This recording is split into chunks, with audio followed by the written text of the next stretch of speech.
Hi guys, this is my game, Shy Boy. As you can see, there's a little bit of some stuff going on here with these emojis, and that's largely to do with the fact that the game is centered around your choices and how they affect the characters inside of the game, as well as the main character that you play. So the current team members that we have are myself, kind of like art director of sorts, and then my sister, who's support for dialogue, and Marie, programming and plot support, Adriana for music and sound effects support, and Monica for art support. Largely, I think, going to do the backgrounds for right now. The summary of the game, Alternative Shy Boy, is a single player narrative adventure game aiming to address several different themes, primarily mental health, and think like Night in the Woods meets Omori, which came out in 2020.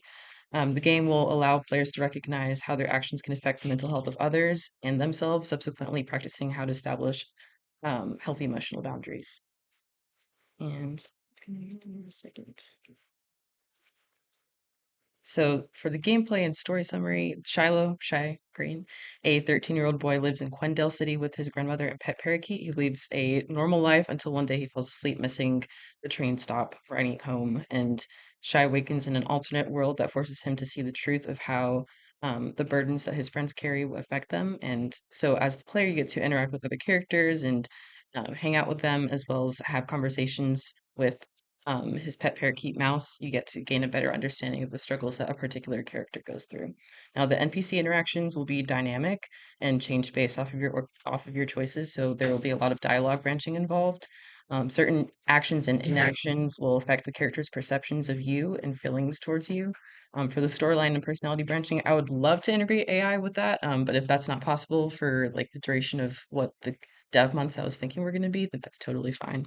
That would be like more of a thing to think about for later. So for the technical stuff, hand-drawn graphics, Unity, 2D, and PC and Switch if possible. Mechanic stuff, mini game vignettes to support the story. If again, kind of tailoring back to Night in the Woods, there's different things that happen inside of the story, like you being able to shoplift inside of a store, and that's something that you have to play as like a little mini game that's along with the story. And mainly you're running around talking to different characters and stuff.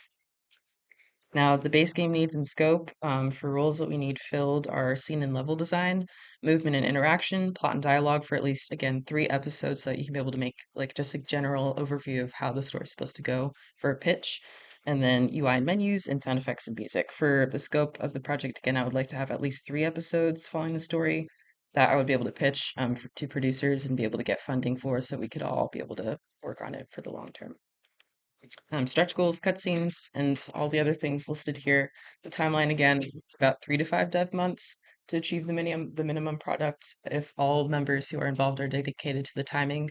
So what that would look like is like a semester and another one, just to kind of like fine tune everything. If that's not entirely possible, then I can try and like hone in the scope a little bit more so that it works with everyone's schedules. So that is the pitch. If you're interested, that's the link to the Discord. If you have any questions for me, you can ping me on Discord at Strayed Too Far or just get me after. I'll still be here. Thanks so much.